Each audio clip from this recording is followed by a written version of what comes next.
Good morning, friends. Good morning. Good Tuesday morning to you. For me, it's Wednesday afternoon at almost 1 o'clock. Almost 1 o'clock. Sorry, I did have to do this, but like I said, I have a meeting today that I'm going to have to go to. It's a district thing, um, but I didn't want to skip after only one day. So good morning. Go ahead and check in anyway, even though I'm not watching right now.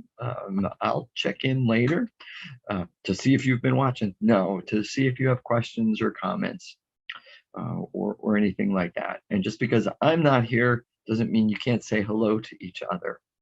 You can also offer up whatever's on your heart for to be in prayer about, both for each other to do this morning while you're watching, and for me to do, excuse me, later and throughout the week as I say my prayers throughout the week. I neglected to say yesterday, this morning, um, asking for prayers for Dixie. Dixie was mentioned yesterday in worship, 2 days ago for you, in worship, a 4-month-old girl dealing with COVID and croup at the same time. Um, so our prayers with Dixie and with her family. So I just ask that you would, of course, keep everybody with COVID issues in your prayers, but specifically ask for God's presence with and healing with Dixie by name. Now, yesterday, as I was talking, and I did say that basically it's like each chapter of Jonah could be its own story. That one kind of had its own conclusion. It could stand alone. It leaves you hanging, wondering, ooh, what's going to happen? But we know that, it is that miraculous saving of Jonah from certain death. Chapter 2 changes style substantially. Chapter 2 Chapter 1 is prose. It's narrative. It's just paragraph sentences and paragraphs and all that kind of stuff. Chapter 2 is a wonderful example of Jewish poetry. You can tell it's poetry. In most Bibles, you can tell it's poetry because the way the lines are inset on both ends. Usually, it's pulled in. It's not like a straight line with everything else. It's pulled in, and this side is also pulled in. Doesn't go all the way to the margin. On that side, there's a little space on both, so we could tell right off the bat just by a slight glance. For most Bibles, some may not put it that way. I'm thinking the Message probably doesn't put it that way. Eugene Peterson put poetry almost more of a narrative paragraph form many times. So if you're reading from the Message, it may not look exactly the same way, but the NIV, the NRSV, the CEB, many other translations, it's pretty obvious that it's something different, and that's why it's different. It's poetry. It's poetry. Now, to our ears, perhaps, or to our eyes, for that matter, it may not look like poetry. It may not sound like poetry. Jewish poetry, even in Jewish, usually doesn't rhyme. Doesn't need to. I like poetry that rhymes, but I know that there are some poems that don't rhyme. Some of them I like, some of them I don't. I'm not a huge fan of poetry. I'm not a poet myself. I'm a poet and I didn't know it. But Hebrew poetry is set up differently. Hebrew poetry uses something called parallelism. We could spend a couple hours just talking about parallelism. Actually, probably I couldn't because I don't know enough about it. But what parallelism means is that thoughts usually, you break the poem down into lines, and every line, oh boy, they're parallel. Sometimes it's synonymous parallelism, meaning a thought repeats itself. sometimes with the exact same wording, sometimes with slightly different wording, but saying the same thing. Okay. There's also what's called antithetical parallelism, meaning the author writes a line of a thought, and then gives the opposite of it right after it. The purpose of parallelism, in most cases anyway, is to emphasize the thought. The other thing about parallelism is that since you're dealing with a time when most people didn't read, you could recite it and learn it quicker and teach it quicker. You'll be able to memorize things easier when it's repeated. So that's another reason for parallelism. There's a third kind of parallelism called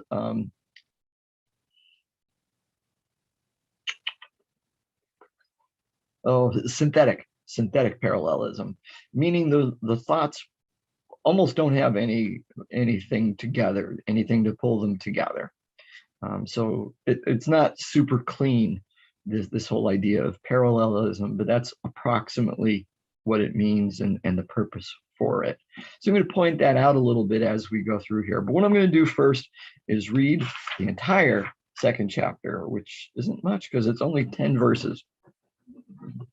The first half of the first verse technically isn't poetry, nor is the 10th verse. The 10th verse is definitely not, but the first half of the first verse kind of introduces it.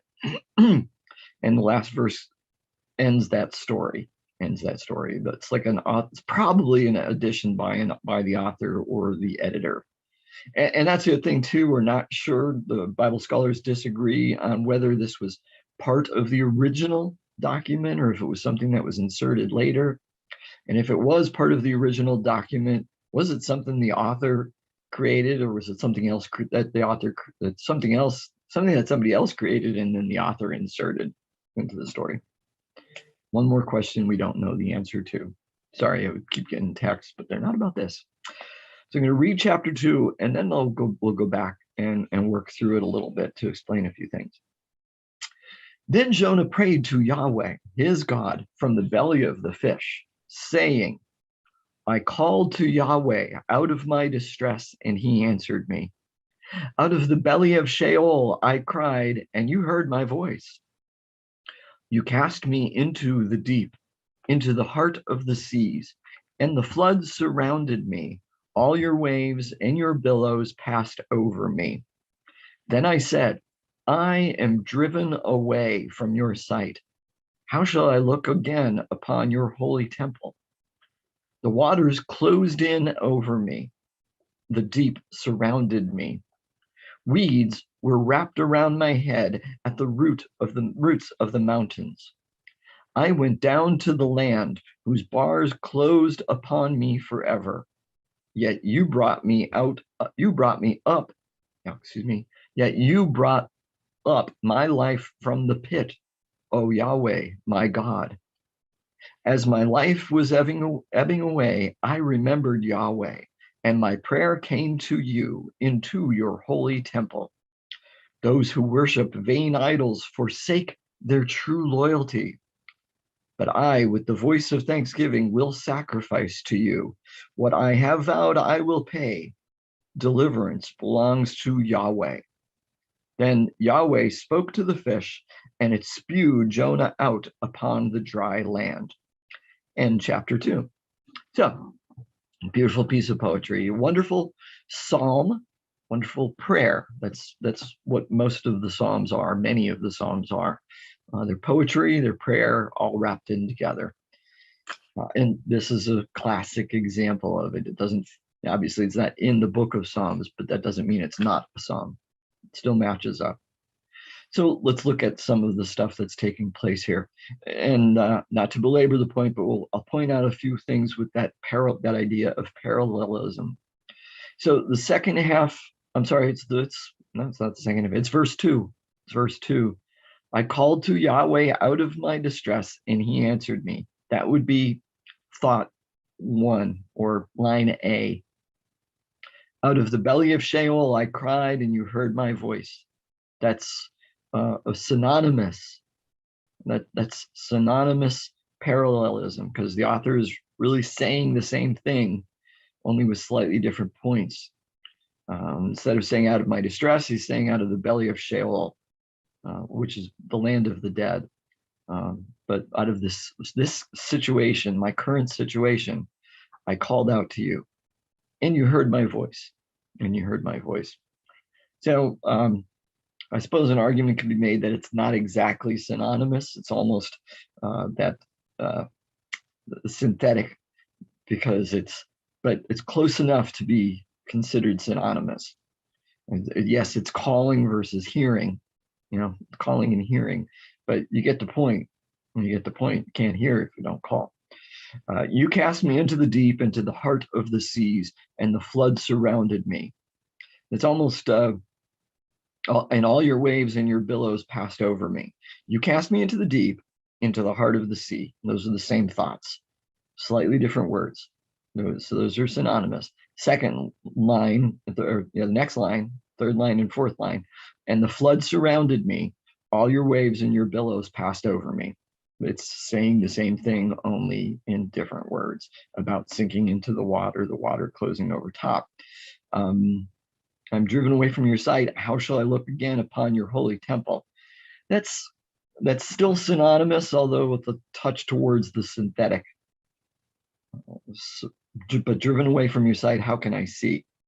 There's an example of the antithetical a little bit lower down, verses 8 and 9. Those who forsake vain idols forsake their true loyalty. But there's a key word. When you're reading "but" in a psalm, it's pretty much guaranteed that it's antithetic. That's an antithetic statement. But I, with the voice of thanksgiving, will sacrifice to you. So those are antithetical, but they end up encouraging. So they're antithetical. What I have vowed, I will pay. What I have vowed, I will pay. This is a tricky verse when it comes to parallelism, because this has internal and external parallelism. Woo! It's got multiple parallelism, because that kind of parallels the the voice of thanksgiving will sacrifice to you. What I have vowed, I will pay. Deliverance belongs to the Lord. That line, deliverance belongs to the Lord, can also be seen as an antithetical statement against verse 8. So 8 and 9 are parallelism in several different ways within that. That's a complex one. Okay, so what's taking place through the whole thing? We can see Jonah is lamenting the fact that he's been cast away from God's sight, that he can no longer see God. He's in this terrible place, but he's also remembering. He said, "I called to God, and God heard my voice." God heard my voice, and it's lifting up this paean as far as you brought my life from the pit. You brought up my life from the pit, oh Yahweh, my God. So I went down to the land whose bars closed upon me forever. He's talking about death. He's talking about death and the land of the dead, which he's mentioned earlier with Sheol. Here he doesn't say Sheol, but he's using the same imagery. He's referring to the same thing, which is also what is meant by the pit, this land of the dead. He said, I went down to the land whose bars closed upon me forever, but yet you brought up my life from the pit, O Yahweh, my God. And that God reached down and rescued him from the pit. He saw himself as good as dead.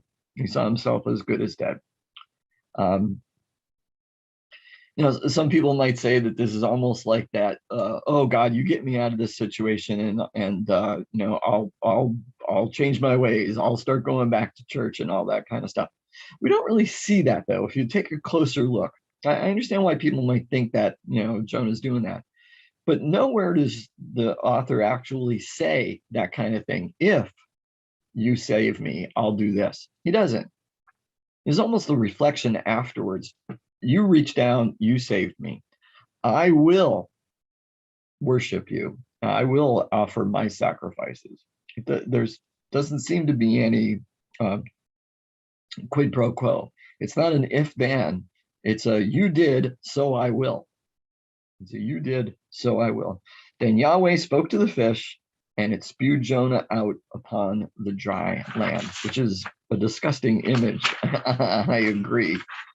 But once again, it demonstrates God's control over nature in the obedience of the created, of the creature, to the word of the creator, except by the one who really should have been obedient all along. Okay. Well, my friends, I told you these are short chapters, so each session isn't going to be all that long. Could probably do two in one day, but I don't want to do that to you. I don't want to do that to me either, for that matter. So we will be back tomorrow, Wednesday, your time, 2 days for me, to take a look at chapter 3. So take a look at chapter 3 and find out what happens next. So, my friends, I do pray that this has been beneficial to you, that you've don't think you've wasted your time, that God has spoken to you in some way through something I've said, something we've read this morning. As you go about your days, not just today, but every day, keep your eyes and ears, physical and spiritual, open to what our amazing, awesome, loving, active God is doing in your life and in the lives of those around you. When you see it, when you hear it, say, thank you, Papa, and then tell somebody about it. Until we meet again, my friends, be blessed. Be blessed.